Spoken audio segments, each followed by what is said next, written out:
Alhamdulillahi Rabbil Alamin. Wabihi nasta'inu ala umurid dunya wad din. Ashhadu an la ilaha illallah wa ashhadu anna Muhammadan abduhu wa rasuluh. Allahumma salli ala Sayyidina Muhammad wa ala alihi wa sahbihi ajma'in. Amma ba'd.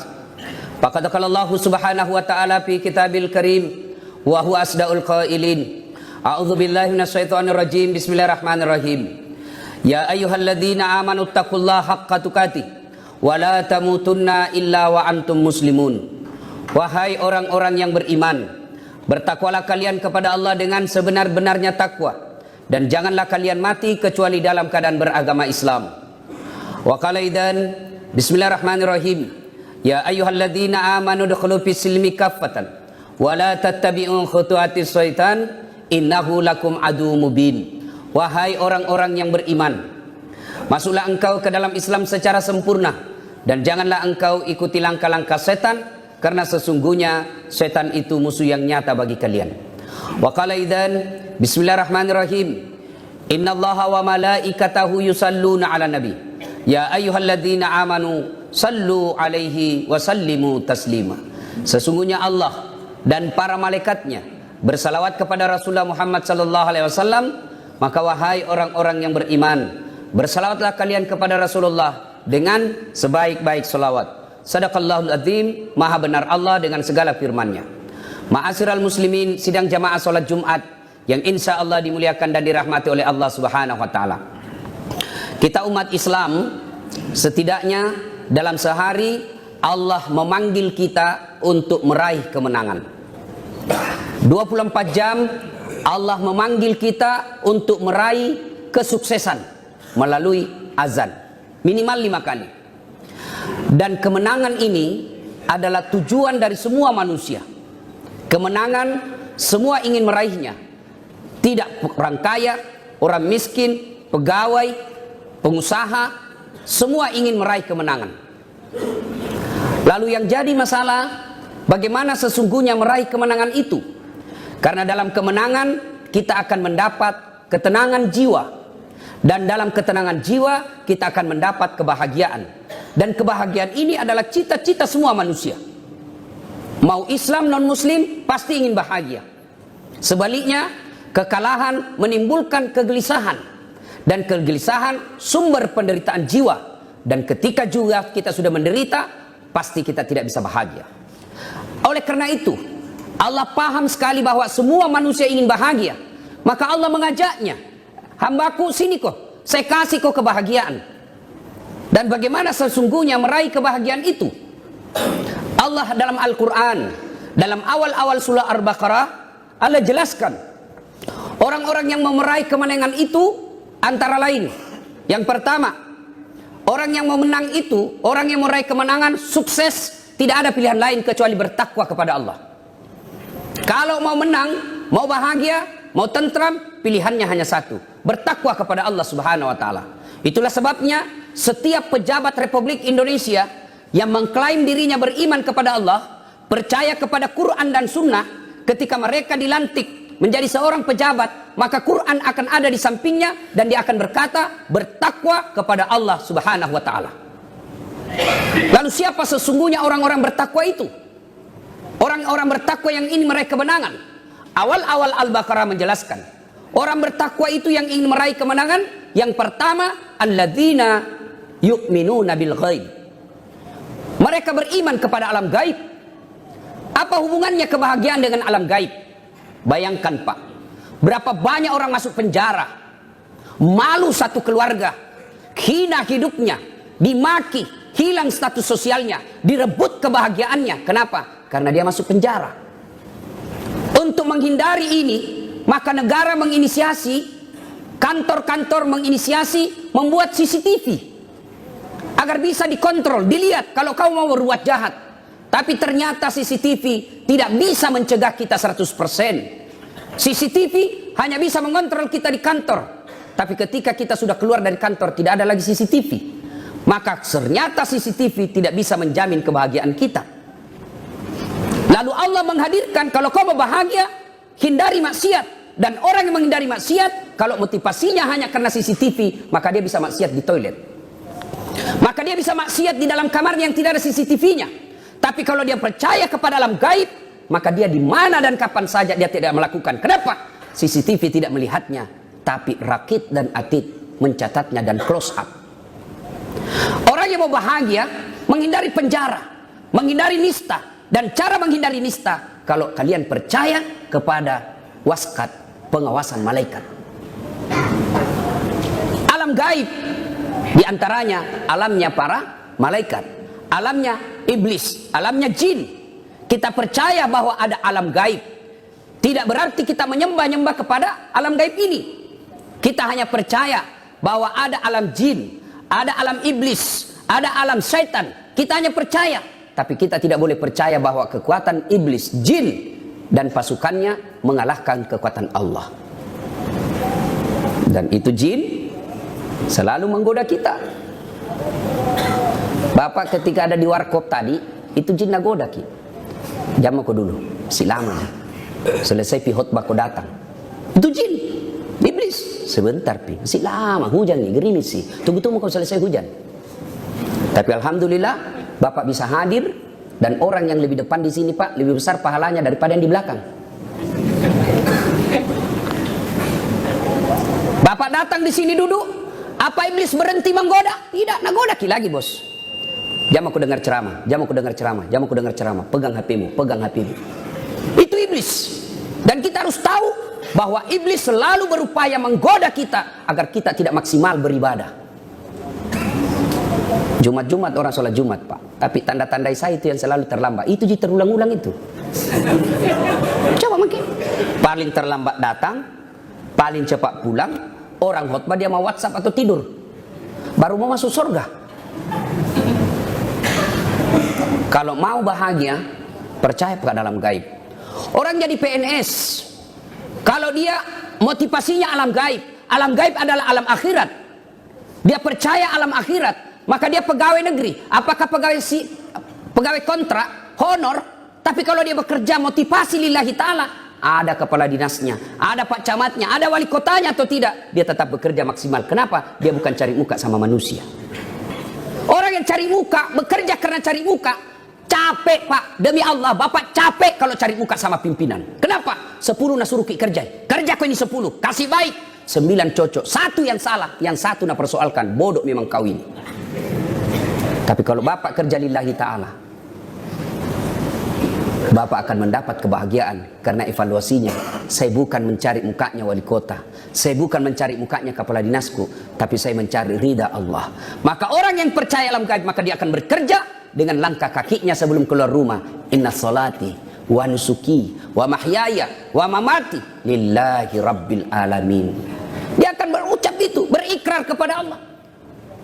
Inna salati, salatku, ibadahku, hidup dan matiku lillahi rabbil alamin. Upali sumana lori puangnya. Maka orang yang berserah diri kepada alam akhirat, maka akan mendapat kebahagiaan. Karena kebahagiaannya bukan kerja cari muka, tapi kerjanya lillahi ta'ala. Dan orang yang kerja lillahi ta'ala percaya akan ada balasannya, yaitu balasan di akhirat kelak. Yang kedua, kriteria orang yang bertakwa yang akan meraih kemenangan, kata Allah, wa yuqimunas shalah, mereka mendirikan solat. Apa hubungannya kemenangan dengan solat? Tidakkah dari kecil kita sudah hafal ini ayat, innas salata tanha anil fasya'i wal munkar. Sesungguhnya solat itu mencegah kita dari perbuatan keji dan mungkar. Lalu yang bertanya, Ustaz, itu rajin sekali solat, tapi kok mungkar perbuatannya? Dia yang solat tapi dia korupsi, dia yang solat tapi dia tukang tipu, dia yang solat tapi dia tukang sogok. Oh, berarti dia sekedar gugur kewajiban, tapi dia tidak nikmati nikmatnya solat. Banyak orang sengsara hidupnya, hebat ketika dia menjabat, kepala dinas, wali kota, sekda, hebat dia. Tapi penyakit yang membuat dia menderita setelah pensiun karena ada kesombongan. Bapak tantang patenting jadi wali kota, dia paling hebat, kepala dinas, mana tidak ada mi, tidak ada. Dirinya mina paling hebat, dia pikir sombong, takabur, patwa-twai, borroh. Begitu hilang jabatannya, mulai itu stres. maka orang yang sholat tidak akan ada rasa sombongnya. Aplikasinya mana? Coba lihat Pak, Bapak bercanda dengan saya, pukul pantatku masih senyum Kak Bos, dorong perutku masih senyum, tapi jangan coba dorong kepalaku. Kau kasih begitu saya Bos. Kenapa? Kepala harga diri bagi seorang manusia. Bapak kasih saya duit, tapi pakai kaki, pasti saya tersinggung. Dasar, ini uang 5 juta, tapi pakai kaki Pak. Saya akan bilang, biar saya miskin, jangan batotoai Kak Bos. Kenapa? Kaki adalah barang yang paling hina dalam tubuh kita. Tapi demi Allah, ketika Bapak menghadap dengan Allah, sujud di hadapan Allah, Allah kuasa, Allah maha sempurna, Allah maha segala-galanya. Kepala yang mulia ini, sujud kau, rendahkan seperti hinanya kakimu. Maka orang yang menikmati bahagia dalam sholatnya, maka dia tidak punya rasa sombong.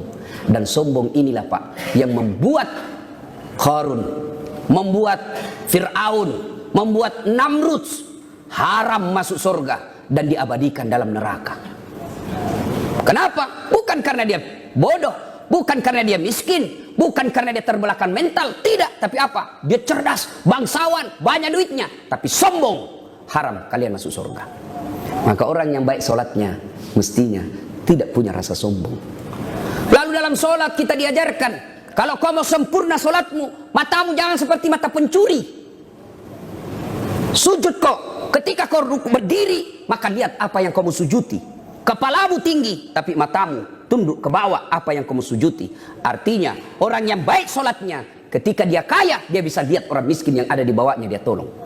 Ketika dia jadi pejabat, dia tidak petantang petenteng, tapi dia lihat orang yang ada di bawahnya. Saya bisa jadi pejabat karena ada anak buahku yang saya perintah. Mana ada kepala dinas tidak ada anak buahnya? Maka dia akan tunduk melihat ke bawah. Saya sekarang di atas karena ada orang bawah yang menopang saya. Itu orang yang hebat dalam sholatnya. Belum lagi kalau kita geledah rukun-rukun sholat, syarat-syarat sholat. Orang yang sholat semestinya dari sholatnya sesungguhnya bisa membentuk karakter dan jati diri yang baik. Syarat salat, satu, tidak sah sholat orang kalau tidak ada niatnya. Berarti orang yang bekerja dengan lurus niatnya lillahi ta'ala, insya Allah bagus dia punya kerja. Yang kedua, syarat sahnya sholat harus ada wudhu. Artinya apa? Orang yang baik sholatnya, hidupnya harus bersih. Saya melihat tayangan, saya bukan dokter, ahli penyakit dalam, tapi saya mendengar dan membaca artikel. Salah satu cara menghindari virus yang ada menggila sekarang ini, namanya virus corona. Tapi saya heran Pak, itu virus corona, tapi ada virus yang sangat mematikan, tapi banyak yang pakai itu Pak. Bukan virus, penyakit, ditulis di rokok membunuhmu. Itu ditulis Pak, bukan lagi virus, tapi ditulis rokok membunuhmu, tapi kita masih isap. Padahal ditulis itu rokok membunuhmu. Bahkan ditulis menyebabkan impotensi. Laki-laki yang paling ditakuti Pak, impotensi. Nah ditulis di situ menyebabkan impotensi, tapi masih kita isap. Dan saya heran. Nah penyakit virus corona, menurut para dokter, salah satu cara menghindarinya, sering-seringlah kalian cuci tangan. Dan itu wudu. Maka orang Islam semestinya tidak usah cemas soal itu. Kenapa? Karena kita terbiasa hidup bersih. Tapi sayang, kita yang sholat, kita tunjian rantasa. Kita yang sholat, tapi kita sendiri yang kotor. Tidakkah dari dulu, dari kecil kita belajar bersih pangkal sehat. Jadi kalau mau sehat, bersihlah. Dan Islam mengajarkan itu. Tidak sah sholatmu kalau kau berkotor. Tidak sah sholatmu menghadap kepada Allah kalau kalian bernajis. Maka diajarkan bersih. Maka sesungguhnya orang yang baik sholatnya mestinya hidupnya bahagia karena dia sehat. Yang ketiga, kita lihat orang yang sholat, syaratnya sholat setelah bersih, menutup aurat. Bapak tidak sah sholatnya kalau bapak pakai celana kolor. Apa artinya? Orang yang baik sholatnya itu matan resiri. Malu dong, plat merah dipakai bawa undangan. Malu dong, pegawai negeri sipil jam 9 masih ada di warkop, yang mestinya melayani. Orang yang tinggi rasa malunya, insya Allah sukses, bahagia, tenang. Jangan heran bapak, pegawai negeri jam 9 belum di kantor, jam 10 belum di kantor, masuk di kantor jam 11, pulang jam 2, yang mestinya kerjanya jam 8 sampai jam 4 atau setengah 5, lalu tidak pernah muncul seperti itu. Jangan heran, Bapak ada duit tapi tidak bisa bahagia. Kenapa? Sumber gaji yang Bapak makan uang haram. Apalagi rukunnya sholat, menutup aurat, matan resiri. Malu Pak, kalau warung kopi jam 9 pakai baju dinas. Malu dong, digaji oleh negara. Dan siapa yang bayar gaji kita itu? Kita ini pembayar pajak. Masuk ke restoran ditambahin 10%, 15% kayak itu. Gaji honor kodong sedikit Tommy 200.000 dipotong lagi 15%. Itu kita korupsi. Syarat berikutnya, mau sholat sah kita menghadap kiblat. Artinya apa? Orang yang baik sholatnya itu menghadap kiblat, fokus. Orang yang tidak fokus dalam bekerja, susah itu mencapai cita-citanya. Orang yang fokus dalam kerja, insya Allah lebih gampang dia meraih kemenangan. Dan yang kelima, syarat sahnya sholat itu masuk waktu sholat. Bapak mau sholat duhur, dibilang alim sekali sholat duhur jam 10, tidak bisa Pak. Artinya apa? Orang yang baik sholatnya disiplin soal waktu. Dan kita harus malu kepada orang Jepang, Tuhannya matahari. Tapi yang namanya disiplin waktu luar biasa. Kita 5 kali sehari semalam sholat, tapi kita juga yang tidak menghargai waktu. Makanya kan heran, waktu kita lebih banyak sia-sia daripada menghadap kepada Allah Subhanahu wa taala. Banyak lagi yang bisa membuat kita meraih kemenangan, tapi waktu Jumat yang membatasi kita. Semoga Allah Subhanahu wa taala melalui Jumat ini kita diberikan kesanggupan dan kemampuan untuk meraih kemenangan itu. Dan bermula dari satu, percayalah kepada alam gaib. Dan yang kedua, dirikan sholat dengan sebaik-baiknya. Setelah didirikan, upayakan tata cara, rukun-rukun dan syaratnya sholat itu kita pelajari, lalu kita aplikasikan dalam kehidupan sehari-hari. Demikian, semoga ada manfaat. Lebih dan kurangnya mohon dimaafkan. Barakallahu li wa lakum wa izza